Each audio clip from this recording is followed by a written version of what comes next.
એપિસોડને સાંભળવા માટે ગુજરાત વિદેશ પ્રમુખ પણ પહોંચ્યા.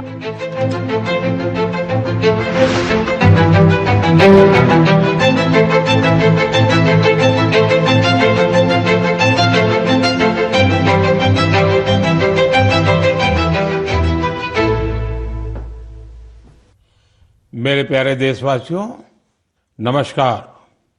मन की बात में एक बार फिर आप सभी का स्वागत है।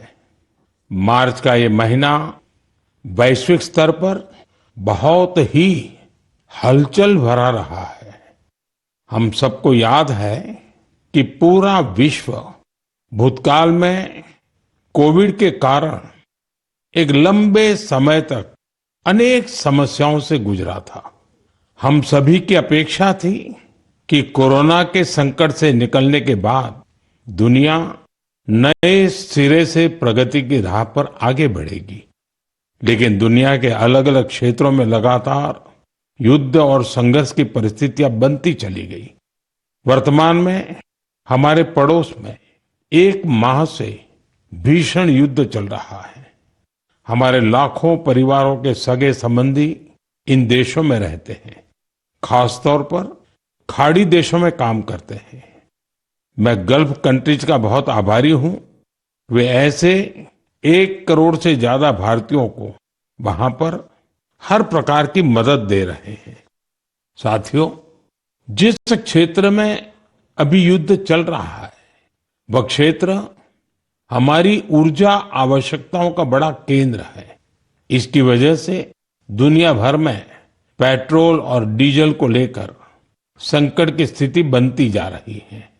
हमारे वैश्विक संबंध, अलग अलग देशों से मिल रहा सहयोग और पिछले 1 दशक में देश का जो सामर्थ्य बना है, इनकी वजह से भारत इन परिस्थितियों का डटकर मुकाबला कर रहा है।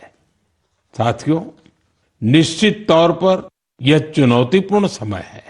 मैं आज मन की बात के माध्यम से सभी देशवासियों से फिर यह आग्रह करूंगा कि हमें एकजुट होकर इस चुनौती से बाहर निकलना है। जो लोग इस विषय पर भी राजनीति कर रहे हैं, उन्हें राजनीति नहीं करनी चाहिए। यह देश के 140 करोड़ देशवासियों के हित से जुड़ा विषय है। इसमें स्वार्थ भरी राजनीति का कोई स्थान नहीं है। ऐसे में जो भी लोग अफवाह फैला रहे हैं, वे देश का बहुत बड़ा नुकसान कर रहे हैं। मैं सभी देशवासियों से अपील भी करूंगा कि वो जागरूक रहे, अफवाहों के बहकावे में न आए। सरकार की तरफ से जो आपको निरंतर जानकारी दी जा रही है, उस पर भरोसा करें और उसी पर विश्वास करके कोई कदम उठाएं।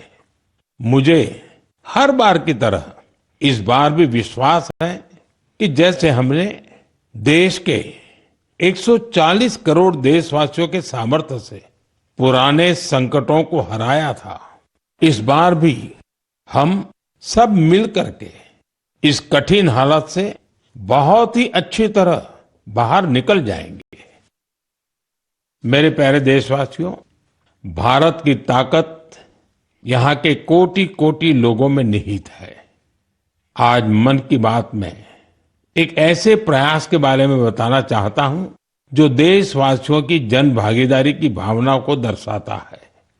ये प्रयास है ज्ञान भारतम सर्वे, जिसका संबंध हमारी महान संस्कृति और समृद्ध विरासत से है। इसका उद्देश्य देश भर में मौजूद मैन्युस्क्रिप्ट्स यानी पांडुलिपियों के बारे में जानकारी जमा करना है। इस सर्वे से जुड़ने का एक माध्यम ज्ञान भारतम ऐप है। आपके पास अगर कोई मैन्युस्क्रिप्ट है, पांडुलिपि है या उसके बारे में जानकारी है, तो उसकी फोटो ज्ञान भारतम ऐप पर जरूर साझा करें।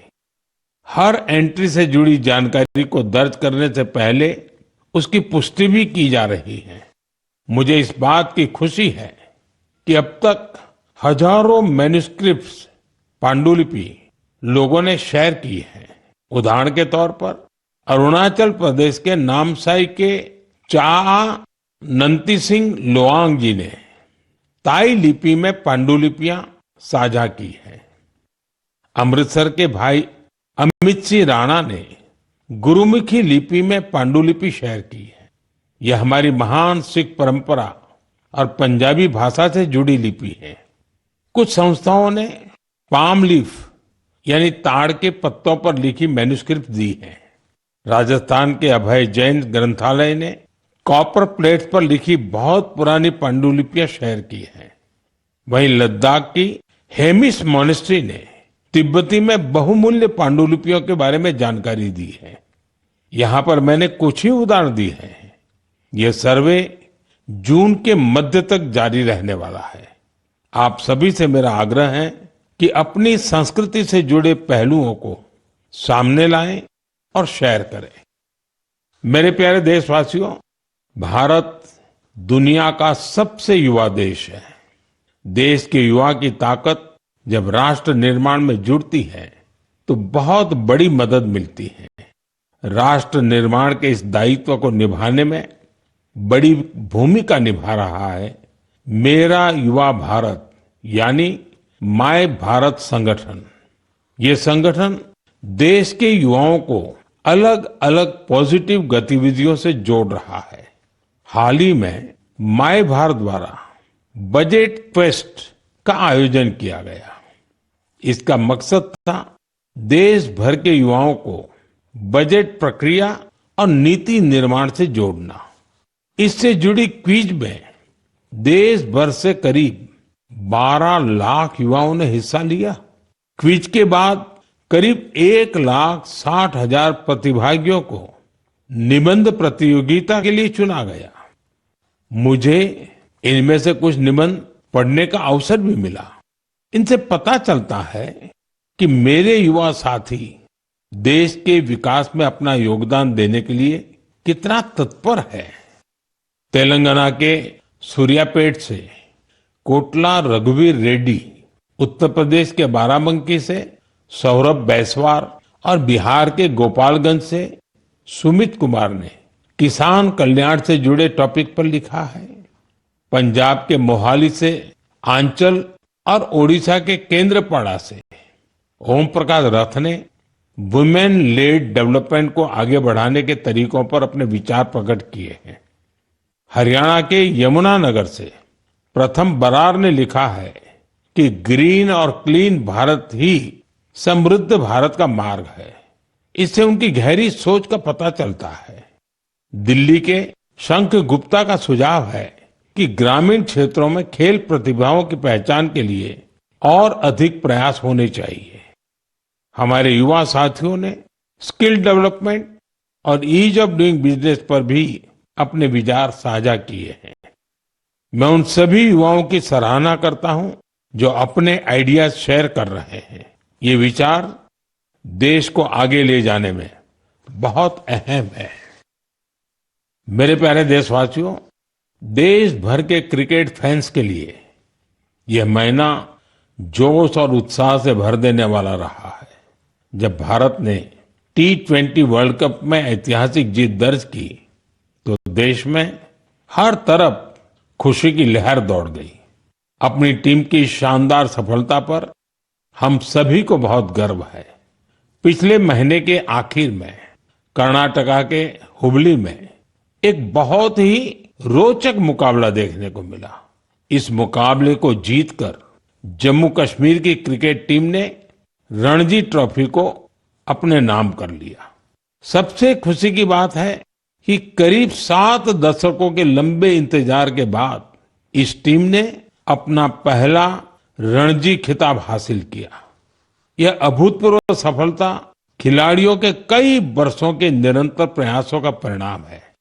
टीम के कप्तान पारस डोगरा ने अद्भुत कौशल दिखाया। अपने नेतृत्व से इस जीत में उन्होंने अहम योगदान दिया।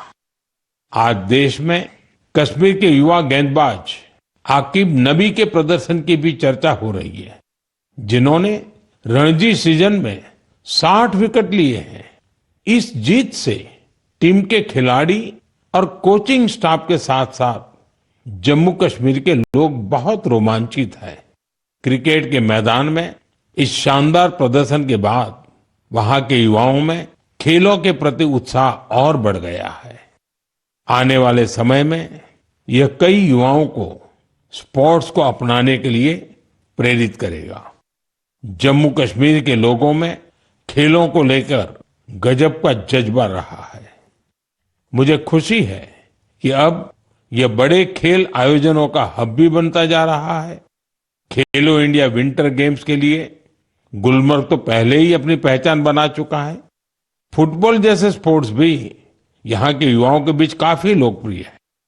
मुझे आशा है कि आने वाले समय में जम्मू कश्मीर के खिलाड़ियों की जीत का यह सिलसिला यूं ही जारी रहेगा। मेरे प्यारे देशवासियों, मैं अक्सर कहता हूं, जो खेलेगा वो खिलेगा। मुझे ये देखकर अच्छा लगा कि हमारे देश के युवा अब उन खेलों को भी खूब अपना रहे हैं जो पहले उतने लोकप्रिय नहीं थे। उत्तर प्रदेश के प्रतिभाशाली एथलीट गुलवीर सिंह ने ऐसे ही एक खेल में कमाल कर दिखाया है। उन्होंने कुछ ही हफ्ते पहले न्यूयॉर्क सिटी हाफ मैराथन में तीसरा स्थान हासिल कर इतिहास रच डाला। वे 1 घंटे से कम समय में हाफ मैराथन पूरा करने वाले पहले भारतीय एथलीट बने। स्क्वॉश खिलाड़ी बेटी अनाहत सिंह ने स्क्वॉश ऑन फायर ओपन का बड़ा अंतर्राष्ट्रीय खिताब अपने नाम किया। सिर्फ 17 साल की उम्र में उन्होंने ये सफलता हासिल की। इसके साथ ही वे पीएसए वर्ल्ड रैंकिंग में टॉप 20 में जगह बनाने वाली सबसे कम उम्र की एशियाई महिला खिलाड़ी बन गई है। मुझे अस्मिता एथलेटिक्स लीग की जानकारी भी मिली है। इसमें 8 मार्च को महिला दिवस के अवसर पर कई स्पोर्टिंग इवेंट्स का शानदार आयोजन किया गया। लीग में करीब 2 लाख बेटियों ने भागीदारी की। ये देखकर अच्छा लगता है कि भारत की नारी शक्ति देश में हो रहे इस स्पोर्टिंग ट्रांसफॉर्मेशन में अहम भूमिका निभा रही है। साथियों, मेरा हमेशा से यह आग्रह रहा है कि आप सभी अपनी फिटनेस पर जरूर ध्यान दें। अंतर्राष्ट्रीय योग दिवस में अब 100 दिनों से भी कम समय बचा है। पूरी दुनिया में योग के प्रति आकर्षण भी लगातार बढ़ रहा है। अफ्रीका के जिबूती में अलमिस जी अपने अरविंद योग सेंटर के जरिए योग को बढ़ावा दे रहे हैं। वे यहाँ की कई और जगहों पर भी लोगों को योग सिखाते हैं। आप में से कई लोगों ने इंस्टाग्राम कंटेंट क्रिएटर युवराज दुआ की पोस्ट पर मेरे से रिप्लाई को लेकर कमेंट्स किए हैं। उन्होंने मुझसे आग्रह किया था कि मैं उनके पिता से कहूं कि वे शुगर इंटेक कम करें। मुझे खुशी है कि मेरे अनुरोध का उनके पिता पर सकारात्मक प्रभाव पड़ा है। मैं आप सभी से आग्रह करूंगा कि आप भी शुगर इंटेक को कम करें और जैसा मैंने पहले भी कहा है, हमें खाने के तेल में 10% की कटौती भी करनी है। इन छोटे छोटे प्रयासों से आप मोटापे और लाइफस्टाइल से जुड़ी बीमारियों से दूर रहेंगे। मेरे प्यारे देशवासियों, एक पुरानी कहावत है, करत करत अभ्यास के जड़ मत होत सुजान। यानी जब हम निरंतर अभ्यास करते हैं तो उतनी ही ज्यादा बुद्धिमत्ता हासिल करते जाते हैं। लोग भी सबसे बेहतर तब सीखते हैं जब उनकी सक्रिय भागीदारी होती है। मुझे बेंगलुरु में शिक्षा से जुड़े एक यूनिक प्रयास के बारे में जानकारी मिली है। यहाँ एक टीम प्रयोग इंस्टीट्यूट ऑफ एजुकेशन रिसर्च चला रही है।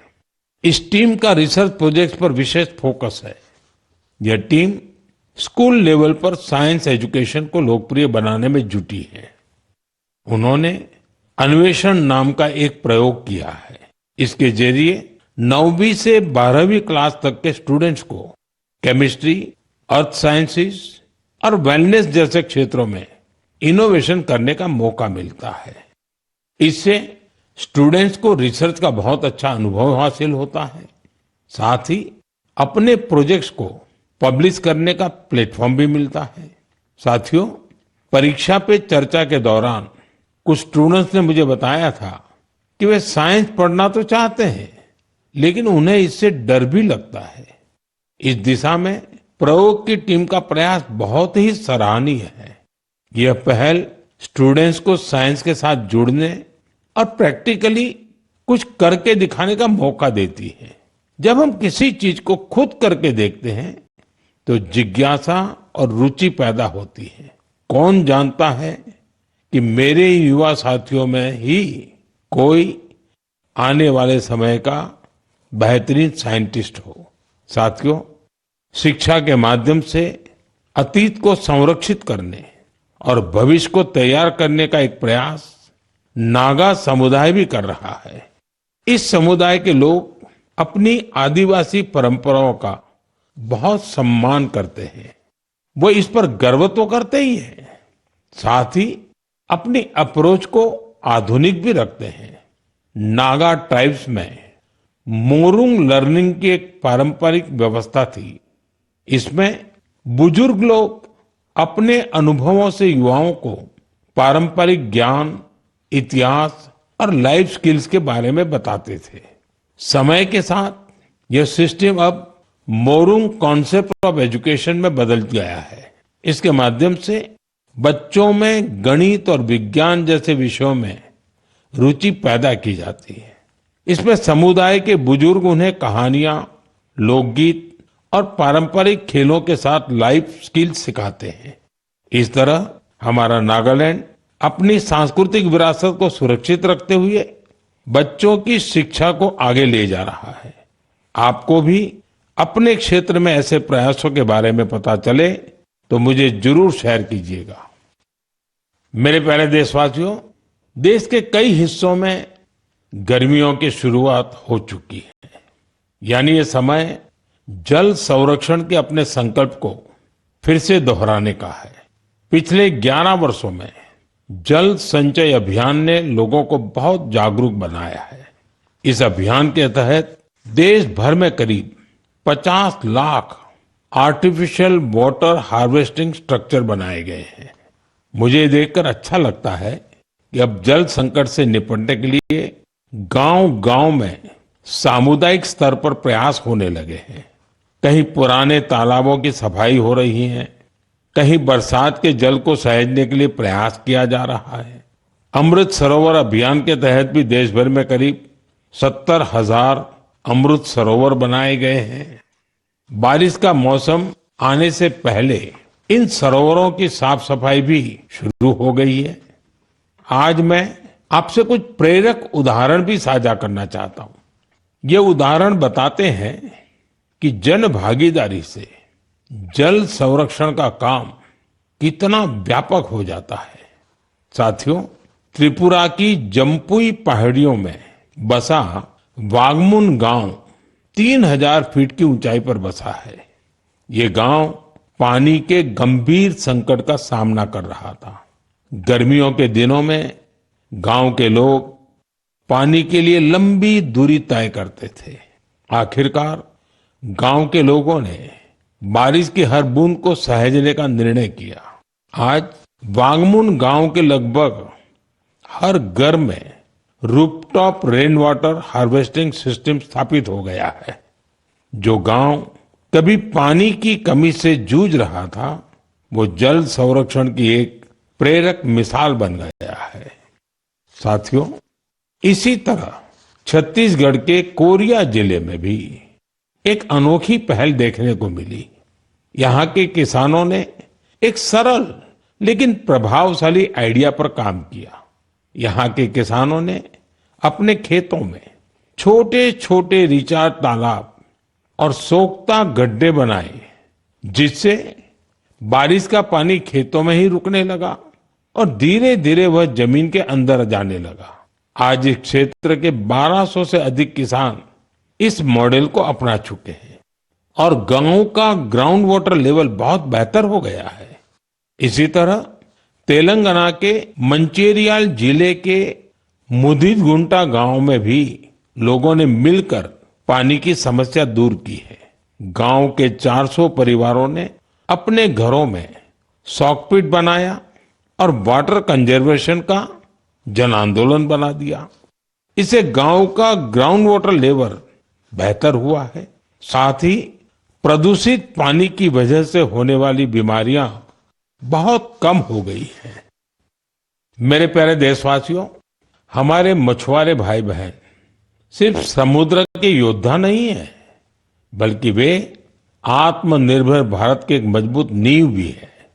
वे सुबह होने से पहले समंदर की लहरों से जूझते हुए अपने परिवार के साथ साथ देश की अर्थव्यवस्था को मजबूती देने में जुट जाते हैं।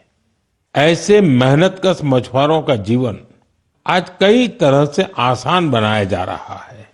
चाहे बंदरगाहों का विकास हो या मछुआरों के लिए बीमा, ऐसी कई पहल उनके बहुत काम आ रही है। हम जानते हैं कि समंदर में उनकी गतिविधियों को मौसम का रुख बहुत प्रभावित करता है। इसे देखते हुए टेक्नोलॉजी के जरिए भी उनकी पूरी मदद की जा रही है। मुझे बेहद खुशी है कि ऐसे प्रयासों से हमारा फिशरीज सेक्टर न केवल समृद्ध हो रहा है, बल्कि कुछ नया करने का जज्बा भी भर रहा है। आज फिशरीज और सीवीड के क्षेत्र में नए नए इनोवेशन हो रहे हैं और हमारे मछुआरे भाई बहन आत्मनिर्भर बन रहे हैं। ओडिशा के संबलपुर की सुजाता भुयान जी एक गृहिणी थी, लेकिन वो कुछ नया करके अपने परिवार की और मदद करना चाहती थी। इसलिए कुछ वर्ष पहले उन्होंने हीराकुंड रिजर्वायर में फिश फार्मिंग शुरू की। शुरुआती दिन उनके लिए आसान नहीं थे।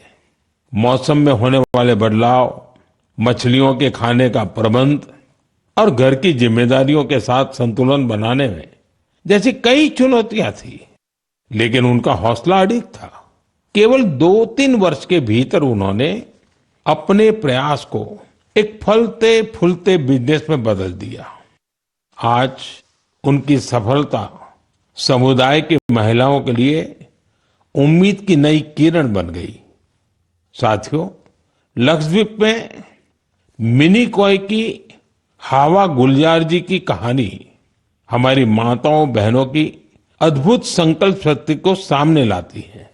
दरअसल वे एक फिश प्रोसेसिंग यूनिट चलाती थी, लेकिन उन्हें लगा कि उनके पास एक अच्छा कोल्ड स्टोरेज हो तो वे और बेहतर कर सकती है। इसलिए उन्होंने कोल्ड स्टोरेज यूनिट लगाने का फैसला किया।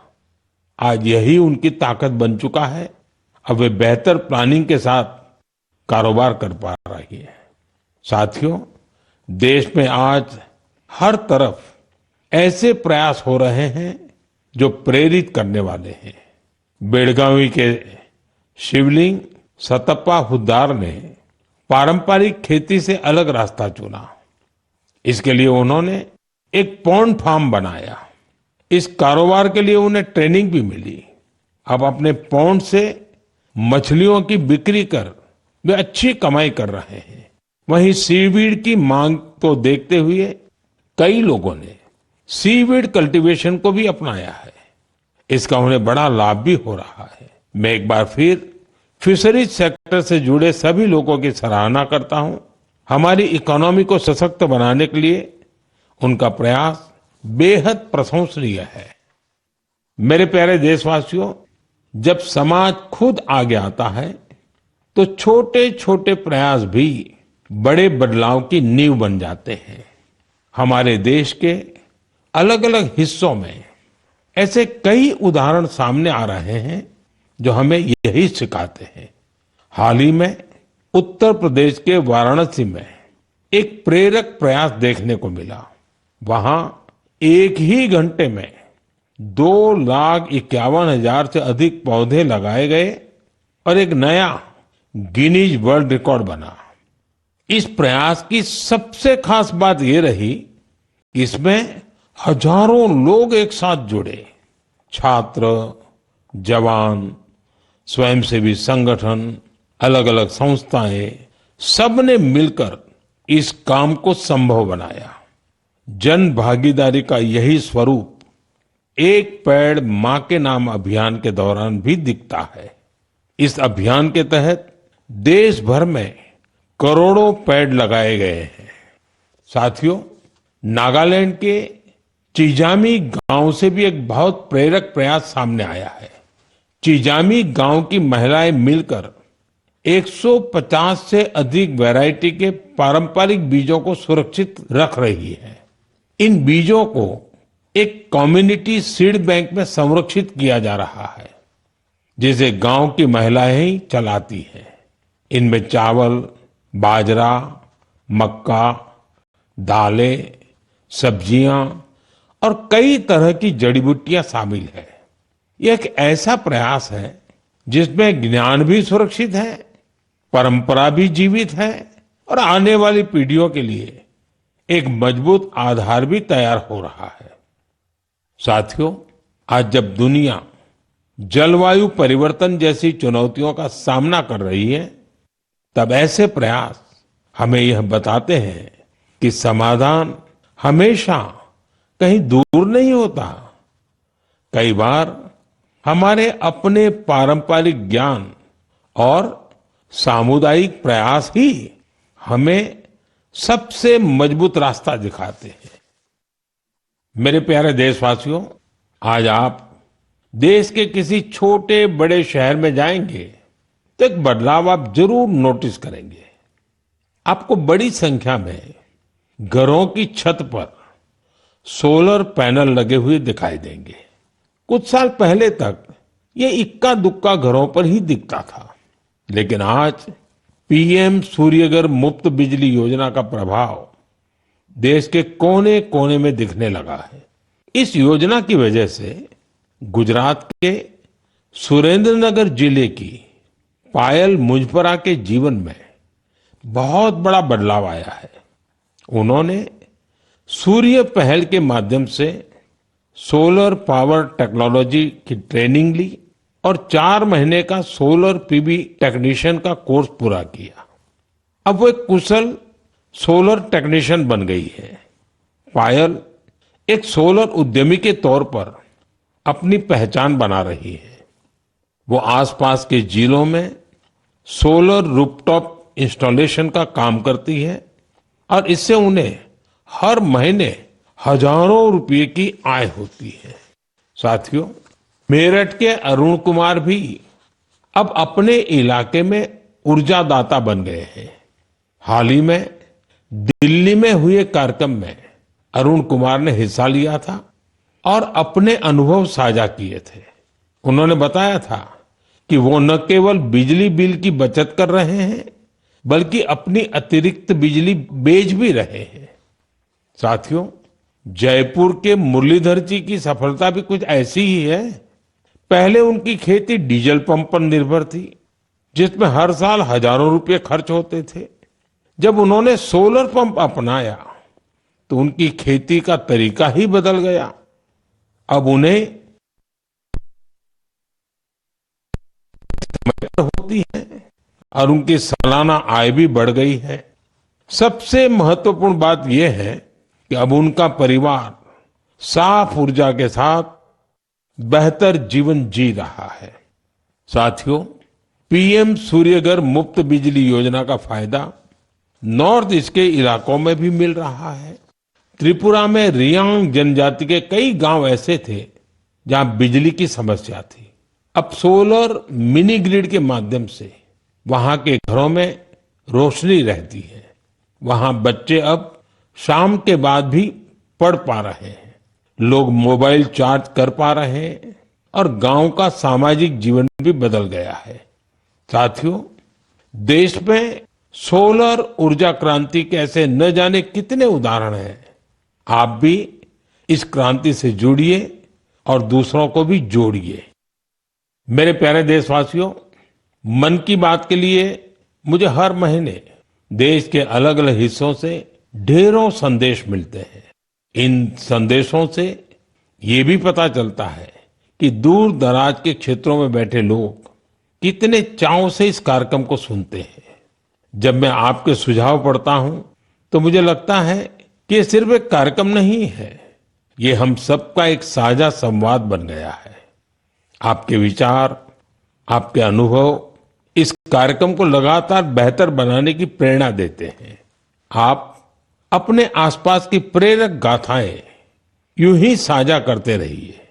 हो सकता है आपकी एक छोटी सी कोशिश किसी और के जीवन में बड़ा बदलाव ले आए, किसी को आगे बढ़ने का नया हौसला दे दे। यही तो रेडियो की असली ताकत है। ये देश के अलग अलग कोने में बैठे लोगों का एक विचार, एक भावना और एक उद्देश्य से जोड़ देता है। अगले महीने फिर मिलेंगे कुछ नए प्रेरक व्यक्तित्वों के साथ, कुछ ऐसे प्रयासों के साथ जो हमें आगे बढ़ने की नई ऊर्जा देंगे। तब तक आप अपना और अपने परिवार का ध्यान रखें, स्वस्थ रहें, खुश रहें। बहुत बहुत धन्यवाद।